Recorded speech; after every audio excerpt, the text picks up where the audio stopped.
Hola, ¿qué tal, Femlovers? ¿Cómo están? ¿Cómo estás? Me da mucho gusto saludarte y darte la bienvenida a la emisión número 77 de Feminismos en Corto, sin tanto rollo.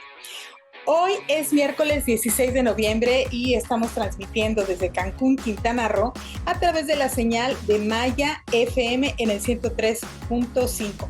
Yo soy Aide Serrano y también le doy un caluroso saludo a quienes nos ven a través de CIPSE TVCUN y a través del Sistema Quintanarroense de Comunicación Social. También a quienes nos ven a través de las redes sociales en Click Noticias, Pulso Sur, Quinta Avenida Playa del Carmen, Cancún Caribe Mexicano, Las Noticias del 10, Maya Politics Sureste, QR Noticias y Mujer Total, Chetumal. Como sabes, Feminismos en Corto, sin tanto rollo, siempre te trae la actualidad sobre estos temas que están cada vez más en boca de todos. Y bueno, en cuanto a las efemérides, te voy a compartir que el 20 de noviembre es el Día Universal del Niño y la Niña. Y su importancia, bueno, pues es mayúscula cuando de hablar de derechos de las niñas y los niños se trata. Así que te voy a comentar un poco más acerca de esto en el programa de hoy. También vamos a recordar qué son los puntos violeta y dónde están ubicados para auxiliarte si eres mujer en caso de que necesites ayuda. Te voy a compartir una reflexión sobre los detalles positivos y qué es lo que sigue después de la despenalización del aborto que se llevó a cabo recientemente en el cuerpo legislativo de nuestro estado en Quintana Roo. También conversé con la rectora de la Universidad del Caribe, Marisol Vanegas, quien dio a conocer, entre otras cosas, una noticia muy buena, y es que se otorgarán becas completas a las jóvenes que deseen estudiar alguna ingeniería. Y también vamos a revisar algunas situaciones para identificar si te encuentras en una situación de violencia económica. Esto es Feminismos en Corto, sin tanto rollo. Comenzamos. Bueno, como te decía, el 20 de noviembre es el Día Universal del Niño y la Niña. Este día, también llamado Día Mundial de la Infancia, se celebra todos los 20 de noviembre y es un día dedicado a todas las niñas y los niños del mundo. Y bueno, se celebran los avances que se han alcanzado, pero sobre todo es un día para llamar la atención sobre situaciones en que las niñas y los niños más desfavorecidos se encuentran todavía en varias partes del mundo. También es un día para dar a conocer los derechos de la infancia y crear conciencia entre todas las personas de la importancia de trabajar día a día por su bienestar y su desarrollo. Por supuesto, para lograr un cambio real en la vida de los niños y las niñas. Este Día Mundial de la Infancia es un momento clave para sumarnos a un llamamiento mundial a favor de la infancia y sobre todo los más vulnerables. Si tú identificas alguna situación en tu comunidad, por ejemplo, el trabajo forzado, está prohibido que las niñas y los niños trabajen, denúncialo. En nuestro estado, en Quintana Roo y también en cualquier parte del país lo puedes denunciar, por ejemplo, ante el DIF. Así que no te quedes callada, no te quedes callado. Y en este Día Mundial de la Niña y del Niño, en el Día Mundial de la Infancia, sumémonos a este llamamiento para que se respeten los derechos de las niñas y los niños. Bueno, ahora continuamos con la identificación de algunos puntos violeta y si los llegas a necesitar para que sepas dónde están. ¿Sabes a dónde acudir en caso de que te sientas en riesgo, que te están violentando, que sientas peligro dentro de tu casa? Tal vez tu pareja está siendo demasiado agresiva contigo. Bueno, en Playa del Carmen hay una estrategia que se llama los puntos violeta y que son lugares donde hay un grupo de profesionales para atenderte en caso de que así lo requieras. Acaban de inaugurar la presidenta Lili Campos el número 4 en la colonia Nictejá. Allí pueden darte asesoría psicológica, jurídica, te pueden orientar para ayudarte en caso de que te encuentres en una situación de violencia. Los puntos morados ya son 4, viene uno más, aquí te lo cuento en corto y sin tanto rollo. Ya regresamos aquí en Feminismos en Corto, sin tanto rollo. Y bueno, como saben, los cambios jurídicos son el resultado de los cambios sociales. Son las personas quienes se transforman y se convencen para provocar enmiendas y así presionar a los tomadores de decisiones, por ejemplo, a los diputados y a las diputadas. Bueno, este es el contexto en el que se dio la reciente despenalización del aborto en Quintana Roo. Y esto fue posible, es importante reconocerlo, gracias a numerosas colectivas feministas que venían realizando una labor continuada y organizada. También es importante saber lo que esto se dio en el marco de una nueva legislatura integrada con un mayor número de diputados pro derechos y, por supuesto, en el marco del arribo de la primera mujer a la gubernatura del estado, Mara Lezama. Además de numerosas personas que desde hace décadas han insistido en el respeto al derecho de las mujeres a decidir sobre su propio cuerpo.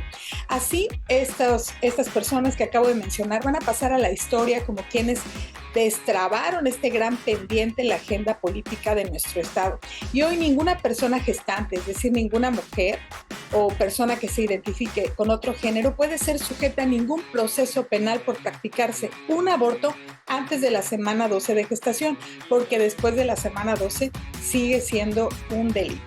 Y bueno, algunas cosas que se modificaron en el Código Penal, te las voy a mencionar. Por ejemplo, el concepto de persona gestante se sustituyó por la palabra mujer, y esto es un debate que está vigente y que, bueno, están empujando ahí algunas personas para que se revise y en su caso se modifique. Otra cosa que se agregó es este concepto de aborto forzado, que se refiere a la interrupción del embarazo en cualquier momento sin el consentimiento de la persona gestante. Al que realice aborto forzado se le impondrá de 3 a 8 años de prisión y sin mediare violencia de 4 a 9 años. Vale resaltar que se derogó la fracción 2 en que se obliga a la víctima, también del artículo 94, en que se obliga a la víctima de violación a que mediara una denuncia ante el Ministerio Público. Ahora ya no es necesario que haya una denuncia ante el Ministerio Público y esto es muy valioso. También la fracción tercera del artículo 97 tiene otro cambio destacable que reduce de 2 a solo un médico o médica para sustentar un diagnóstico de un producto con alteraciones genéticas o congénitas que den por resultado el nacimiento de un ser con trastornos físicos o mentales graves. Es decir, que las mujeres y personas gestantes estaban obligadas a obtener 2 diagnósticos, y si se encontraban en dificultades para obtenerlos, ya sea por razones económicas o las que fueran, se elevaban las posibilidades de que el embarazo fuera avanzando y por consiguiente pudieran llevar a término un embarazo no deseado con el sufrimiento y las complicaciones derivadas, sobre todo para la madre. También es importante subrayar que en este mismo artículo, en la fracción cuarta, se amplía el concepto de riesgo de una afectación de salud a la mujer o persona gestante, es decir, ahora ya no tiene que acudir a un hospital y demostrar que está en peligro de muerte, prácticamente desangrándose, para practicarse un aborto. Sin duda, tanto las modificaciones en el lenguaje inclusivo y en el reconocimiento de las personas que se identifican en otros géneros y con la capacidad de gestar, pone al corriente, por decirlo así, el Código Penal de Quintana Roo, pero aún no hay otros pendientes. Toca al sector salud tomar la estafeta, poner en práctica los lineamientos de aborto seguro establecidos ya desde el gobierno federal. Y como refiere la criminóloga Mónica Franco, ya no se requieren servicios de hospitalización ni instrumental o quirófanos como antes. Es decir, ya no se requieren inversiones millonarias en infraestructura, pues se ha avanzado en la medicación para practicarse un aborto seguro, y de igual manera las mujeres y personas gestantes ahora tienen mayor conocimiento sobre los medicamentos llamados mifepristona y misoprostol, que les permiten un aborto seguro dentro del tiempo recomendado. Pues bien, vamos a continuar aquí en Feminismos en Corto, sin tanto rollo. Y al volver de la pausa, vamos a la entrevista con la rectora de la Universidad del Caribe, Marisol Vanegas.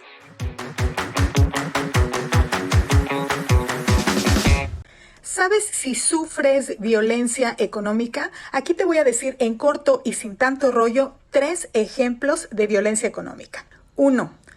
te quieren controlar el dinero, te critican en qué gastas y en qué no. Tal vez te piden que les deposites tu propio dinero a su cuenta. Eso es violencia económica. 2. Si te critica por tu trabajo, que es tu principal fuente de ingresos, te molesta, te espía, te acosa en tu lugar de trabajo, critica a tus compañeros, a tus jefes y te presiona para que renuncies, eso es violencia económica. 3. Si te hace comentarios destructivos que socavan tu autoestima acerca de cómo te ves, de tu apariencia, de tu experiencia, de tus conocimientos, con el propósito de que no trabajes, no salgas a buscar chamba, eso es violencia económica. La violencia económica es una de las más comunes y de las menos identificadas. Al menos el 30% de las mujeres mexicanas después de los 15 años la han padecido. ¿Y tú, ejerces violencia económica o eres víctima de ella? Las voces expertas que hay que escuchar en La Entrevista. Estamos aquí en Feminismos en Corto, sin tanto rollo, con la licenciada Marisol Vanegas, quien es la rectora de la Universidad del Caribe de Quintana Roo. ¿Cómo estás, Marisol? Muy contenta, Aide, muy contenta y feliz de compartir contigo. Sigo tus diferentes temáticas que planteas y me parece un gran mensaje lo que haces, una gran labor, así que con mucho honor te acompaño hoy. Muchas gracias. Para mí es un honor tenerte. Eres una mujer que admiro, que también sigo desde hace muchísimo tiempo. Celebro también que estés aquí al frente de pues una de las universidades más importantes del sureste de México y particularmente nos vas a hablar hoy. Recientemente rendiste tu primer informe de labores. Estuve también ahí acompañándote. Me gustó ver cuánto trabajo has realizado. Y para la audiencia de Feminismos en Corto, sin tanto rollo, me gustaría que nos platicaras en particular lo que estás haciendo con perspectiva de género, es decir, una serie de acciones que has venido emprendiendo en favor, en particular de las mujeres jóvenes, de las adolescentes también. Platícanos. Muy bien, pues ante todo debo decirte que la universidad tiene una larga data en trabajos, en proyectos y en ejercicios para la protección de las mujeres, para evitar las desigualdades y buscar las mejores condiciones. La universidad con este esquema ya previo y con un equipo de trabajo que emplea todo su esfuerzo en ello, tiene algunos ejercicios que son espectaculares, unos ejemplos que te gustarán, pero quisiera iniciar con el tema de las brechas, la brecha de género en materia tecnológica. A nivel mundial, las mujeres somos enseñadas, cuando tenemos ciertas habilidades, a que el ingeniero es un hombre, el arquitecto es un hombre, la mujer probablemente turismo o probablemente, no sé, gastronomía, etcétera. Y hay un código que va desde el hogar, desde la sociedad, asignándoles las propuestas profesionales a las mujeres. De tal manera que llegamos a las ingenierías, nosotros manejamos 5 diferentes ingenierías y llegamos a las ingenierías con una distribución muy desigual en materia de género. Una de los ejemplos más claros ha sido la ingeniería en telemática, que cambió su nombre a ingeniería en datos y desarrollo organizacional, y que tenía una proporción hasta hace muy poco de 70% varones, 30% mujeres.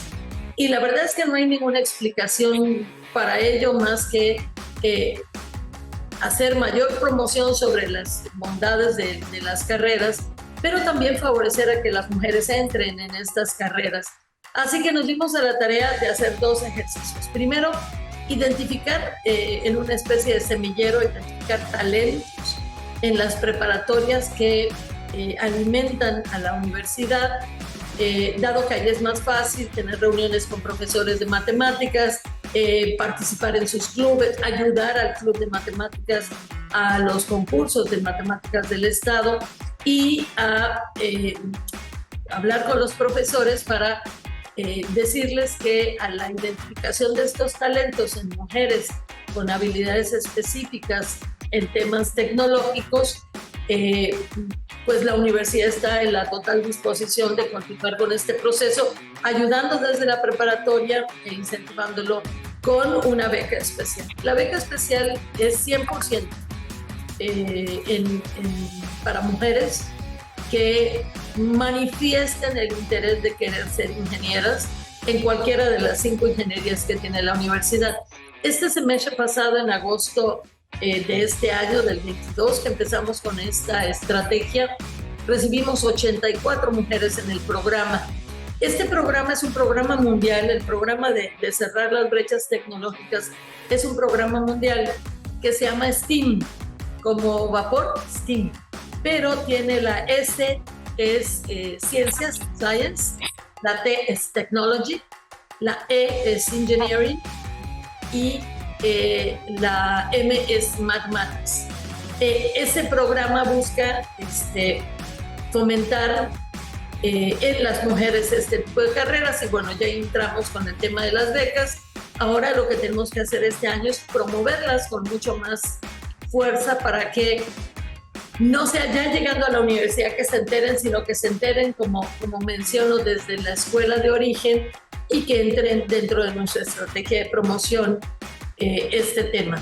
También hay un segundo grupo de apoyos que es a egresados, hombres o mujeres, pero la respuesta en el caso de mujeres sabemos que va a ser mucho más impactante en zonas rurales.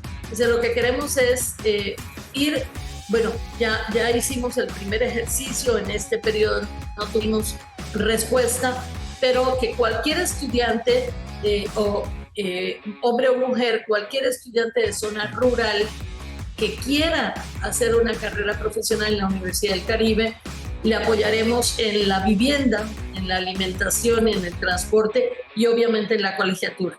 Digamos que la beca es todavía más completa porque tenemos 2 diferentes tipos de desigualdades. La primera, que es la de género, y la segunda, que es la económica. Y hay una tercera que es cultural, donde las personas que vienen de zonas rurales a ciudades viven un proceso de adaptación muy complejo y que tenemos que ayudar en ese proceso para que la etapa sea mucho más fácil de librar. Esto es, digamos, el primero de los programas. Curiosamente, los alimentos, por ejemplo, que estamos programando, y la vivienda, estamos haciendo convocatoria dentro de la universidad para que sea en hogares de personal de la universidad o de profesores de asignatura, por ejemplo, y los alimentos serán dentro de la universidad también. Se otorgan, está en el programa para becas rurales, por ejemplo, se otorgan desayuno y comida o comida y cena, para que no haya ningún pretexto ni ningún problema y un alumno se encuentre y una alumna, está hecho para los dos, se encuentre las mejores condiciones para que pueda continuar en la universidad con nosotros. Qué importante que se aplique esta herramienta que es la perspectiva de género para poder identificar a personas que se encuentran en alguna desigualdad. Y sí, esto particularmente de la ciencia, las matemáticas, pues tiene que ver con los estereotipos que se sigue pensando que son los hombres los más aptos para participar, para estudiar, para ser ingenieros, matemáticos, científicos. Porque también las mujeres, hay algunas películas documentales, hay uno en Netflix particularmente acerca de mujeres científicas, de cómo, bueno, ya estudiaron, ya participan también en la investigación y cómo se enfrentan también al machismo que les destinan una cantidad menor de recursos, laboratorios más pequeños. Sigue habiendo esta discriminación hacia las mujeres. La laboral, o sea, tanto esfuerzo para que a la hora de los salarios las mujeres tengan ingresos 30% por lo menos menor que un hombre en la misma posición. Es decir, hay que hacer muchísimo más trabajo. Yo lo que busco ahora desde la universidad es promover la norma para la equidad salarial ante la misma posición. tienen que ganar lo mismo. Y ya es una norma. Lo que pasa es que siendo una norma voluntaria y no habiendo ningún otro reconocimiento, pues tendremos que buscar la manera de que cada vez más mujeres impulsen en sus empresas o exijan que se impulsen en sus empresas la norma de equidad salarial. Pero ciertamente si dentro de las universidades es complejo, también lo es en los espacios laborales. Efectivamente, y esta beca que está otorgando la Universidad del Caribe a jóvenes, a mujeres, adolescentes, jóvenes que quieran estudiar alguna de estas ingenierías es súper importante porque también en el seno familiar pues hay discriminación y muchas veces se prefiere que los hijos varones vayan a la universidad porque pues las mujeres se van a casar, entonces ¿para qué le invertimos si van a terminar casándose? Entonces las mamás y los papás prefieren invertir en eso. Qué bueno que se está apoyando a las familias para que las niñas vayan a trabajar. Este programa se está incentivando en todas las preparatorias, en donde, y si alguien quiere información para sus hijas, para que estudien en la Universidad del Caribe alguna de las ingenierías, platícanos dónde pueden tener más datos. Directamente en el proceso de admisión tendrá la certeza que si la carrera que elige es ingeniería y su género es mujer, no va a pagar un centavo en la Universidad del Caribe de reinscripciones e inscripciones en toda la carrera. Ahora, sí, debo decirte que el proceso de inscripciones empieza en el mes de febrero y a partir de esa fecha te pediré que si nos ayudas a compartir las ligas para bajar las fichas, presentar los exámenes de diagnóstico y los registros para inscribirse. La documentación es la misma, lo que tiene es que ninguna inscripción y reinscripción le estaría costando. Y creo que también aplica para abatir otra desigualdad que tiene que ver con las jóvenes que forman parte de familias precarizadas o como pueden ser también de familias rurales que están pues lidiando con el ingreso diario para la comida, para lo básico, y entonces siempre mandar a una integrante de la familia a la universidad y además fuera de su población también es muy complicado, si no es que lo ven imposible. Platícanos un poco más a fondo sobre esta beca completa. ¿Has identificado algunas resistencias o miedos de las familias de zonas rurales de Quintana Roo que digan no sé si mandar a nuestros hijos a Cancún y que los pueda animar a que los manden a la Universidad del Caribe? Sí, lo hacemos a nivel familiar. Por eso nuestra estrategia es hacerlo con los directores de las preparatorias rurales, de zona rural. En el caso específico se llaman de preparatorias de áreas no urbanas, porque no hay una distinción como tal. Así que ir con los directores de las escuelas de zonas, provocar una reunión con sus profesores, con los profesores de las áreas matemáticas específicamente, y entonces por parte de la universidad sondear qué identificaciones ya tienen hechas, a quién podemos invitar en lo específico, que saben ya, porque tienen ya por lo menos 3 años, si estuvieron en su secundaria 3 años más, seguramente ya han identificado en un formato similar a los semilleros que hace CONACYT. Durante un tiempo es buscarlos a través de los líderes o a través de los profesores y con ello obtener una identificación y entonces invitarlos a la universidad.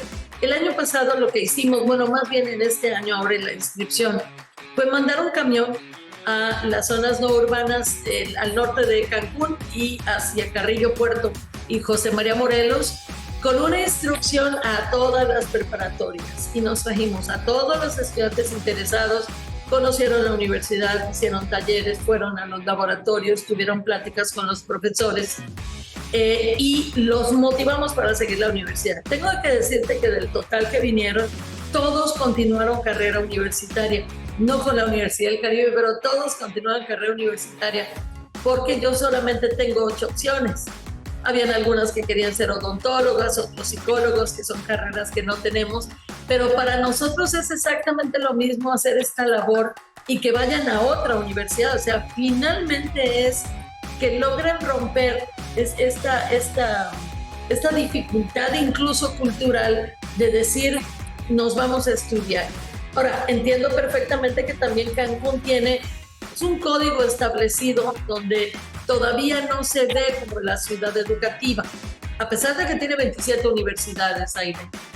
Todavía no lo ven en las zonas no urbanas o en las zonas cercanas a nuestra región como un espacio ideal. Sí se ve, por ejemplo, Valladolid y Mérida como espacios ideales para la educación, pero todavía nosotros no. Así que también representa, es una tarea importante de todas las universidades, de unirnos. Y ahí viene un proyecto adicional. El proyecto de la vivienda en la Universidad del Caribe empezó siendo darle la vivienda a los alumnos que provenieran de escuelas no urbanas. Sin embargo, nos dimos cuenta que hay muchos otros estudiantes, te diría más de 200 estudiantes que vienen de otros lugares a estudiar a Cancún una vez que han sido aceptados en la Universidad del Caribe y no tienen claro dónde van a vivir. Y sus familias no tienen certeza de cómo se organiza ese proceso de la vivienda de estudiantes, porque no hay cultura, en Cancún no hay cultura de vivienda estudiantil. Así que lo que queremos hacer es un registro de hogares o de residencias familiares de confianza que puedan registrarse, y eso para los temas a los que te has referido siempre en tu programa, la protección de las niñas y adolescentes que transitan a otra ciudad por cuestiones de trabajo, es que le podamos dar la certeza de que ese lugar, ese espacio físico donde van a vivir, ya tiene un registro, ya sabemos quiénes son, ya sabemos qué transporte van a utilizar, ya tenemos control no solo sobre el transporte, sino el lugar, las personas que rentan esas habitaciones o rentan esas casas, para darle más certeza a las personas que vienen a estudiar de fuera, que no conocen la dinámica de la ciudad, los horarios nocturnos, la inseguridad que puede haber en las noches. Y eso súmalo a que tuvimos que contratar, o sea, decidimos contratar un transporte nocturno para que nuestros alumnos y nuestras alumnas pudieran llegar con bien a sus hogares y no estuvieran a altas horas de la noche. Salen de acá de la universidad 9:30, 10 de la noche.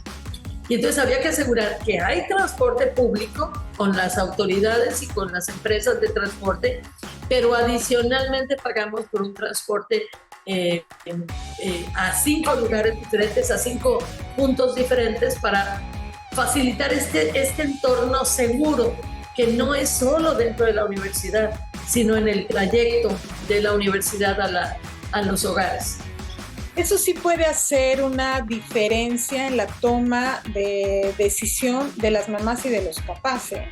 No. Sí, y la universidad cuenta con esa información, registros, preocupación y atención por cómo llegan las niñas, las adolescentes a sus casas. O sea, entonces, mamá, quiero que me inscriban en la Universidad del Caribe.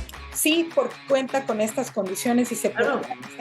Eso hace completamente la diferencia. Sí. Estamos contigo en que hace falta comunicar. Entonces, 27 universidades es un número impresionante en Cancún, y que no tengamos todavía esa imagen de una ciudad tan importante como una ciudad universitaria, pues falta, pero ya está sucediendo. O sea, con 27 universidades hay una vida universitaria muy, muy importante en el norte de Quintana Roo. Y otros retos más grandes todavía, porque hay un fenómeno migratorio ahí que está disparándose nuevamente. Es decir, tuvimos un par de años donde la migración se vio mermada en su velocidad, en su tendencia, pero ahora regresó. Y somos, digamos, la identificación de una ciudad migrante, de una ciudad de migrantes. Y eso significa que tendremos que hacer muchas cosas en conjunto, no solamente las ofertas educativas, también las laborales, Y al punto donde voy es, hace 22 años que inició la universidad, se atendían estudiantes que trabajan. Hoy atendemos trabajadores que estudian. Es decir, ese cambio representa que también tenemos que procurar que en los centros de trabajo se respeten las condiciones de los jóvenes. Una de las otras, vamos armando muchas estrategias en el camino, pero una de las estrategias que estamos ahora, a partir de las ferias de empleo que se hacen dentro de la universidad, es solicitar a nuestros convenios, a nuestras empresas en convenio, empleos de medio tiempo. Tenemos un estudio muy profundo que demuestra que si un alumno trabaja más de 23 horas a la semana, la probabilidad de terminar la carrera se reduce casi en 40%. Es decir, mientras estén estudiando debemos tratar de no pasarnos de las 20 horas. ¿Por qué? Porque no va a rendir de la misma manera y además las distancias. El problema fundamental son las distancias. Es decir, vienes tu horario de escuela y cuando empiezas a querer atender un trabajo de tiempo completo, pues ya te toca decidir y muchos empiezan a decidir, voy a darme de baja un año, regreso dentro de un año y eso no sucede. Y sí te puedo confirmar que las más vulnerables de este proceso entre trabajar y estudiar y cuidar, porque el estudio pedimos que le dijeran, ¿cuidas algún familiar? Claro. Las mujeres estudiantes, además de trabajar, además de estudiar, tienen la labor del cuidado de otras personas, hermanos, sus propios hijos, etc. Y pensando en eso, pusimos, por ejemplo, la ludoteca, que era una idea original de la rectora Priscila Sosa. La abrimos ya para estudiantes y para trabajadores. Ver cómo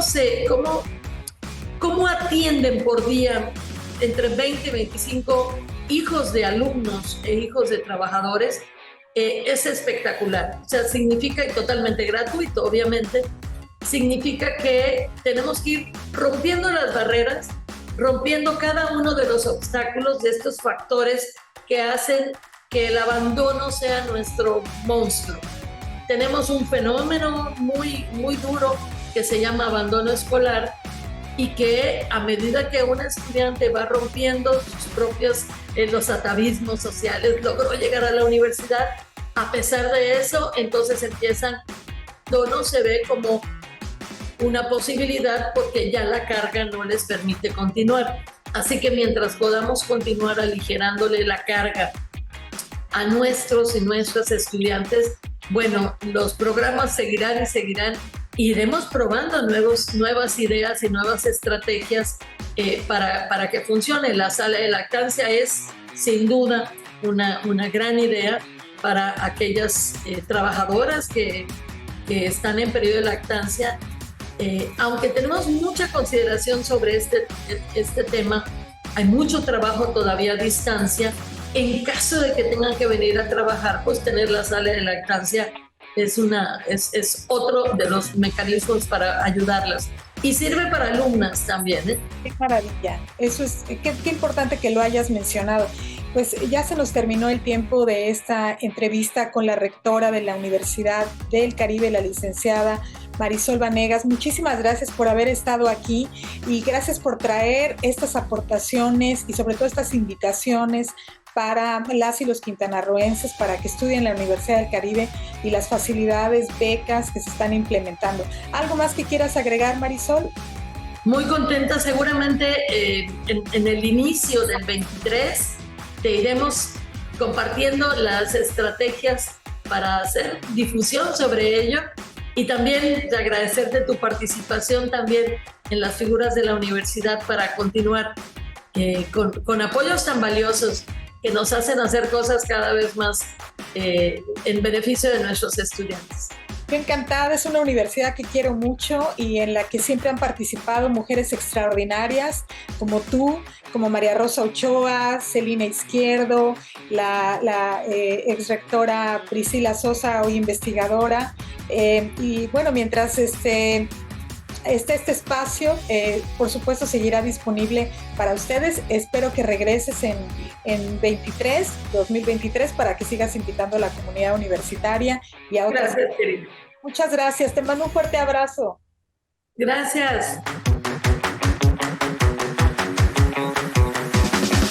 Y así llegamos al final de la emisión número 77 de Feminismos en Corto sin tanto rollo. Me dio mucho gusto estar aquí. Espero que te hayan sido de interés y de utilidad los contenidos de este programa. Le doy las gracias a Diego Ramírez en la edición de video, a Ramón Aguilar Fernández, a Nesli Silva, José Ramírez, Silvia Peraza y Rocío Santos. También a Erika Fernández, directora general de Grupo Origen. A Jorge Sacramento, gerente general de CIPSE TVCom. A Alma García, directora general del Sistema Quintanarroense de Comunicación Social. Idea original, dirección y producción, tu servidora, Aide Serrano. Y recuerda, el feminismo no mata a nadie. En cambio, el machismo mata al menos 10 mujeres todos los días en México. Muchas gracias y hasta la próxima.